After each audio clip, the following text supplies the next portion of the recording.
Hi, everybody. I'm Jessica Coos. I'm the interim head of the Health Sciences Library, and I'm also a Health Sciences librarian. So today we're going to talk a little bit about literature searching and then some of the tools and resources that are available to you through the Health Sciences Library. Okay, so first I wanted to talk about the importance of conducting a literature review. So really the point is to identify a gap in the literature and to come up with something that's a unique contribution to the field. So it doesn't have to be earth-shattering and amazing and like the most novel thing that you've ever heard of to be useful research. So you can even just be tweaking a study that's already been done and to make it unique in your own way. So that can include updating a search that's maybe 10 years old. Maybe there isn't any current updated literature. So even by repeating the same research, you're creating a unique contribution. And also, maybe you're looking at a specific population that hasn't been considered before, and that can make your research unique as well. So it doesn't have to be completely brand new, although it's great if it is. All right, I'm sure you've all seen the Health Sciences Library website before. So basically, the easiest way to get to it is to just Google SBUHSL, and it'll usually come up as the first result. That's my lazy trick of getting to it quickly. You can access any of our resources off campus with your NetID and password. And if you're on campus, your IP address is recognized, so you don't have to log in. So right here in this room, I can just go to any of these resources and I don't have to log into the website. We do have a reference service where you can connect with a chat service where you can connect with librarians if you have a quick question. So that's usually staffed Monday through Friday from 9 to 5. And there's a little button on all of our web pages that says Ask Us, and that's how you access that. So that's really good for quick questions, like do you have the full text of this article? What are the library hours today? So that is available to you. We do have physical books in the library. Most of those are in storage right now. We have a new 24/7 silent area, and we had to put some of our books in storage to accommodate the construction of that. We are in the process of bringing them out slowly, but we do have an extensive ebook collection. And to search that, you would just go to where it says books. You would click on that in the center of the screen and then enter the title of the book you're looking for. And that searches our physical holdings that are available and our ebooks as well. So we always get the question, how can I find the full text of an article, or do you have the full text of this article? We have that question over and over again. So this is a set of instructions about how to find the full text of a journal article. So basically, you're going to go back to that home screen on the Health Sciences Library website. You'll click on Journals and then enter the journal title. There should be a link if we have it for full text availability. You'll click there. And then you just want to keep in mind that if we do have it, you want to match up the dates. Hello, no worries. If we do have the journal, you just want to make sure that the dates of the journal coverage match the dates of the article you're looking for. So if we have the subscription from 2000 to 2010 and your article is 2011, we're obviously not going to have it. So just keep that in mind. And then if you can't find the article or you need a book, we can always get it to you from Interlibrary Loan for free. So on that gray box in the center of the screen, if you click on ILL, then you can access our interlibrary loan service. And it usually takes like 24 to 48 hours to get the full text of an article. And then books take a little longer because they usually come from other libraries. It's the physical book. We can't really borrow ebooks because of licensing issues. But yeah, we do have that service available and it's very quick. So we can always get you an article that we don't have. So to access our databases, over there on your left-hand side of the screen, my right, where you see the arrow, that's how you access all of our databases. We do have several hundred available, so it's quite a few. And then this is our top resources, which are the most clicked on results. So these are the more common resources. I did want to highlight the link for PubMed Full Text. If you're off campus, you want to go through the library website to access PubMed, even though you can access it through pubmed.gov. Because if you don't go through the website and you're off campus, you won't be able to see what articles we have available. No worries. Did I pose? Told to take lots of pictures. Okay, you're welcome. Okay, so that's how you get to our databases. These are our broad biomedical literature databases. So if you're doing a lit review, it's recommended that you use at least 3 of these. And the reason for that is that even though they do have some of the same journals, not all of the journals are indexed by every database. They do vary a bit, and each database uses a different search algorithm. So even though there will be a lot of overlap, you'll still get unique results from each database. So it's recommended that you try at least 3. PubMed, I'm sure you're all familiar with, what you've heard about. That's my favorite because it's the biggest. So I always start my research there. And then we also have access through subscription to the Cochrane database of systematic reviews and the Cochrane Central Register of Controlled Trials. So does everybody know what a systematic review is? Some of you do, some of you don't. So basically it's the mother of all literature reviews, where you're trying to find all of the literature about a specific clinical question, and then you analyze that information to come up with 1 or 2 conclusions. So there's also something called a scoping review, which is where you're mapping the literature in a particular field, and sometimes that's done to see if there's enough for a systematic review. Both are publishable, so that's the good news. But they do take a long time to complete, sometimes up to a year. And so the Cochrane Central Register of Controlled Trials is, as the name implies, controlled trials, so past, present, and future trials on different topics. We also have the Web of Science Core Collection, which is a broad database. It has some humanities and other types of literature in it.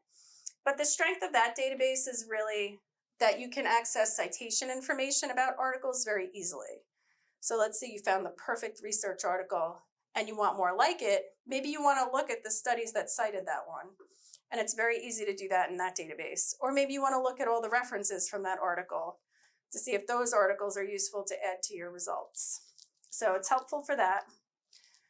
Embase has a lot of European literature and pharmacological literature, but also more general biomedical type citations. And one thing to keep in mind about Web of Science and Embase is that it's more than just articles. So you're going to find conference proceedings, abstracts. So you might be looking for the full text of something, but it might not exist because it's an abstract. So you can filter for those. For a literature review, I don't think it's quite as important as a systematic review to include unpublished literature, but you would check the filter for journal articles only if you just wanted the articles for those 2 databases. So you can filter that stuff out. Like a tangentially related question. Sure. Is there like a particular software or program that you recommend for like keeping track of citations? Like, is there one in particular that like loads easily from these systems that you like recommend over another? I'm so glad you asked that question. I actually have a slide about it on the end. The answer is EndNote or Zotero. EndNote, okay. EndNote, but yeah, I'll show you a little more about that towards the end. But yeah, great question. Yes, and it'll make your life so much easier. So yes, good question. Okay, and last but not least, we have CINAHL, which is the Cumulative Index of Nursing and Allied Health Literature. So if your research topic is like nursing based or it has a lot to do with PT, OT, rehabilitation, you would search that database. There's also a database not listed here called PsycArticles. So if you're doing like a psychiatric or a psychological type study, then you might want to look in PsycArticles too as one of your databases. So it really depends on which topic you're researching. And again, you want to choose 3 to make sure you're not missing anything important. At least 3. You can search them all if you want, but it's a little time consuming. So we do have other types of databases that are not literature databases. So we have what's known as our point of care tools, meaning that these are tools that you can use at the patient bedside to get a quick and accurate answer to a question like what is the treatment for this disease or how do I diagnose this? So that's what those are good for. And I'm sure you've all heard of UpToDate, very expensive resource that we have access to through Stony Brook. We have Dynamed, which is similar, but slightly different features and a different platform. So some people choose one over the other just because they like the way it's set up. And then we have Visual DX. Has anyone heard of that before? Tried it? Okay, some of you have. So as the name implies, it has a lot of patient images of different medical conditions, which is really helpful for dermatological issues. And it also has a differential builder where you can build a differential diagnosis. So you can put in all the patient's demographics and then their symptoms, and then it gives you a couple of different possible diagnoses to consider. So I like that one the best. It's very interesting. We also have some specialized databases. So Dr. Priest, I'm sure, has mentioned Psych Tests, which basically has validated surveys and types of tests for different psychological and psychiatric conditions.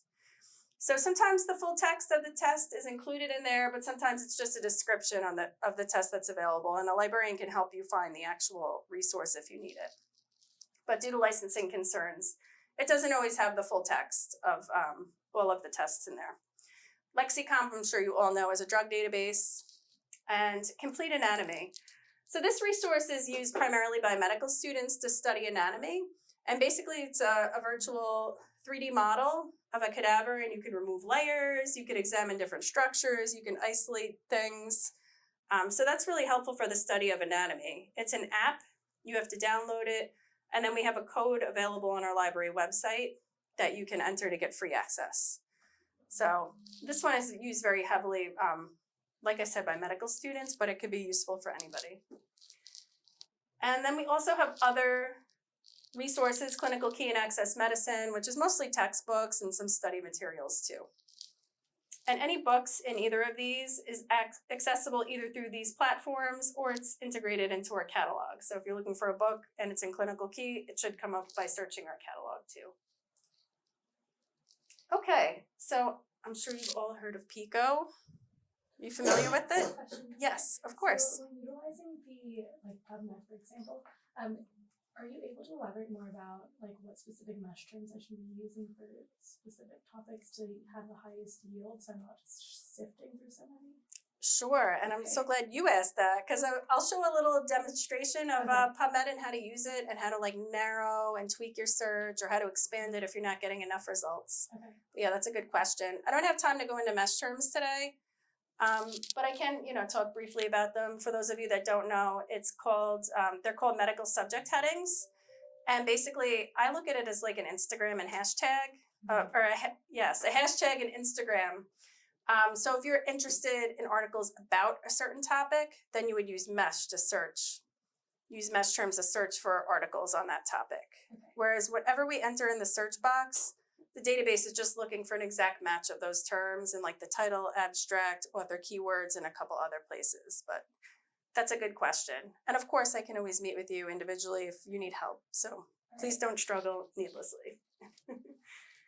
So anyway, PICO is an acronym for structuring your research question. So we have patient or population, intervention or exposure, control or comparison, and always the outcomes that we're looking for. You want to be specific, but not too specific. So if you're looking at adolescents, you wouldn't say 13-year-olds, you would say adolescents. So just keep that in mind.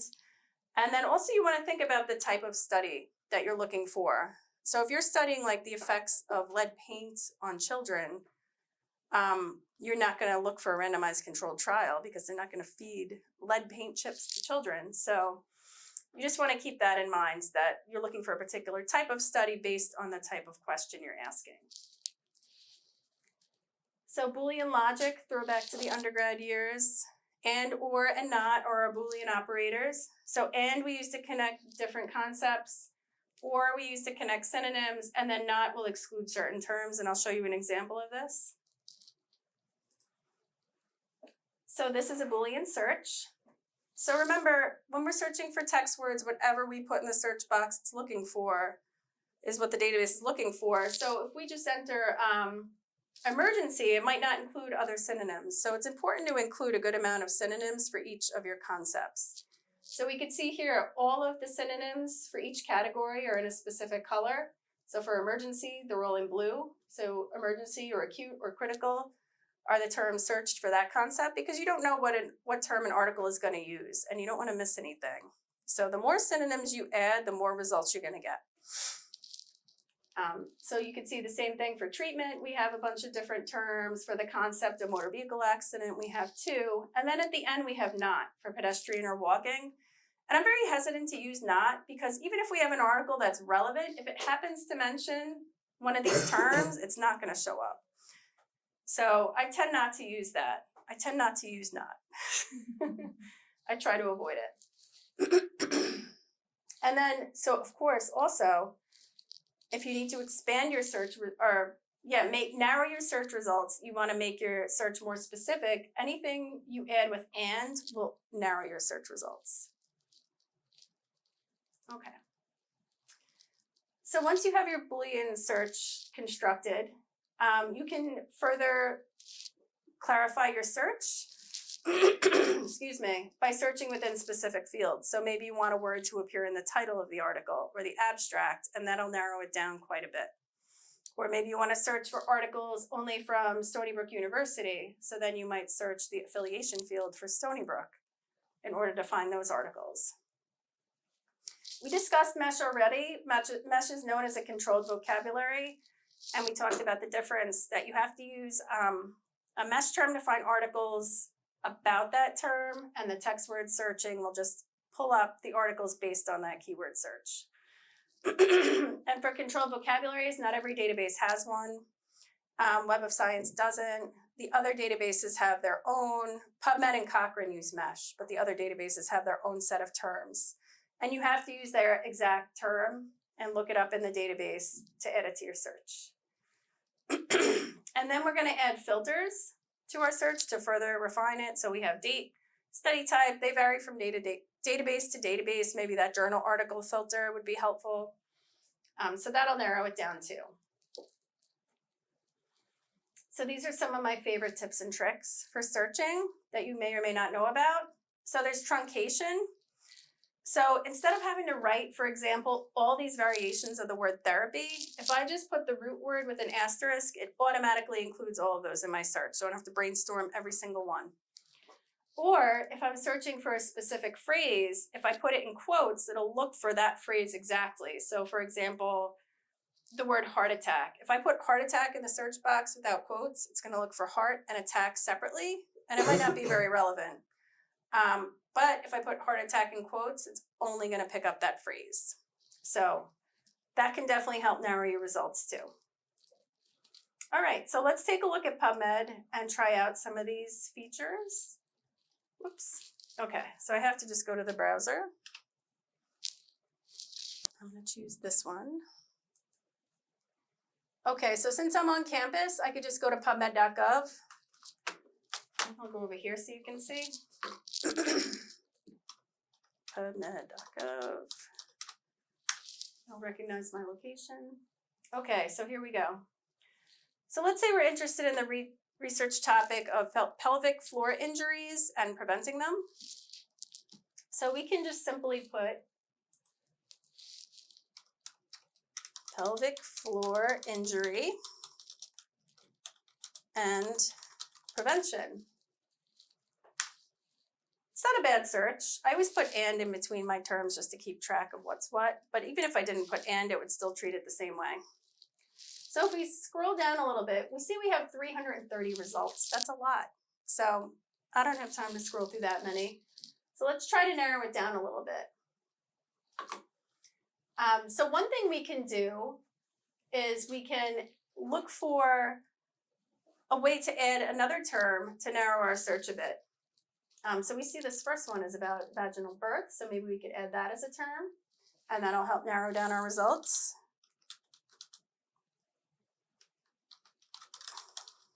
Okay, so we just try vaginal birth.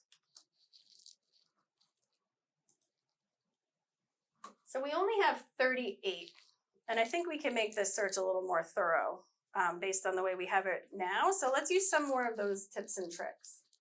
So first of all, I do want to use quotes to make it more specific. And I think for here, we can use an asterisk. So we're looking for injury or injuries. So pelvic floor injuries, right? That should expand our search. Same thing for prevention. It could be preventing. So if I put an asterisk there, it's going to look for all of those. But then also vaginal birth. We can also go in and put our asterisk. But maybe also vaginal delivery is a synonym. So maybe we want to be thorough and add that. So we would say or, because it's a synonym. And then we can also put our asterisk. Oops, I gotta correct that or it's gonna yell at me. You will always be made aware if you make a spelling error, unless it happens to be an actual word. Okay. So now we've hopefully made our search a bit more specific. And let's see how many results we get if we search again. 56. Okay, so we have a little more. And I think our search is a lot more thorough than the one we started with, and it's more precise. It contains the information that we're looking for. And people always ask me, how do I know if it's the right number of results? Like, how do I know I'm not missing anything? How many is a good number? Well, it depends on the research in the field on that particular topic. So really the best way to tell if your search has the right number of results is if you're confident that your search is thorough. So that's really the only way to tell. But, you have to be realistic unless you're doing a systematic review. You have to try to make your search more narrow so that you can actually review the results realistically. Instead of if you had like thousands, you can't go through all those. So you try to make the search as precise yet as inclusive as possible, and it's a balance. And the reason I show you this is because it's really an iterative process. I've never gotten a search perfect my first try, and that's what I do for a living.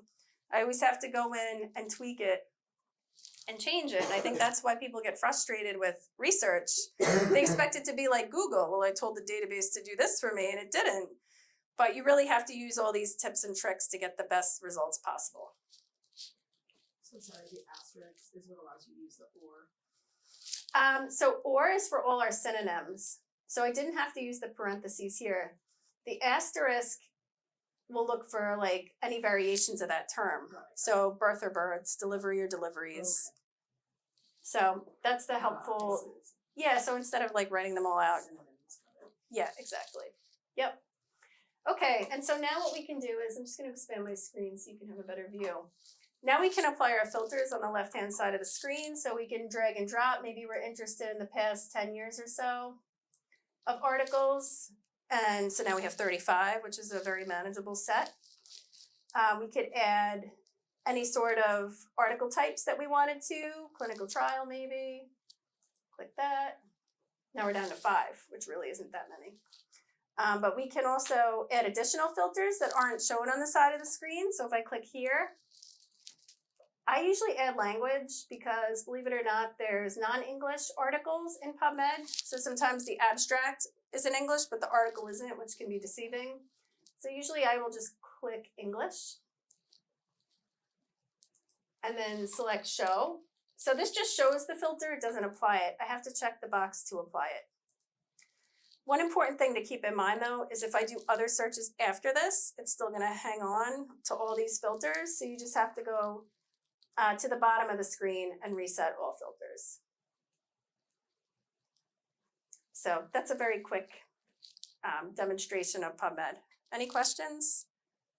Okay, and then unfortunately, like I said, I don't have time to show mesh, but I'll go back to my slides. Okay, from current slide. Okay, so you had asked about reference managers. EndNote is subscribed to by Stony Brook, so it's available to you free of charge. You just have to download it through Do-It. And when you download it, it'll automatically install a tab in your Microsoft Word application. And using EndNote, you can insert in-text citations, and also it'll create your reference list as well, which I think is pretty magical. It's fabulous, especially if you have a really big project or you do a lot of research. It'll really save you a ton of time. It's also a place to store all your citations in one spot. And it can find the full text for you automatically. It has a couple different features. We have a research guide for EndNote. The link is there. I'm going to see if I could share these slides with all of you so you have all these links and resources available. You're welcome. Sorry, I should have said that at first. But yeah, hopefully you'll have these available to you. Some people prefer Zotero, but the only limit that I know of is that the storage is limited. So you can only have a certain number of citations, whereas you can have thousands and thousands, and EndNote, which is helpful for like a systematic or a scoping review. but they both pretty much have the same function. Excuse me. The only other difference is that Zotero can easily cite websites. There's a plugin to your browser. Whereas EndNote doesn't do that. You just have to create it by hand. But we have these research guides if you're interested, with instructions, tutorials, all sorts of information. Those are the links. We have one for Zotero as well. We also have workshops during the semester on how to use EndNote and sometimes a Zotero one. The Zotero is less common because it's not our institutional chosen citation manager.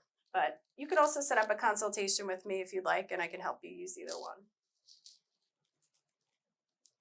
And how to follow up. So that email address on the top will reach all of our health sciences librarians. So if you have a quick question or you need an answer right away, you can use that email address. That's the number to our front desk. Or you can contact me directly at that email address. I recommend email instead of calling just because I work remotely some days, so I'm not always in the office, but that's the best way to get a hold of me. And that's it. Any questions? No? Thank you.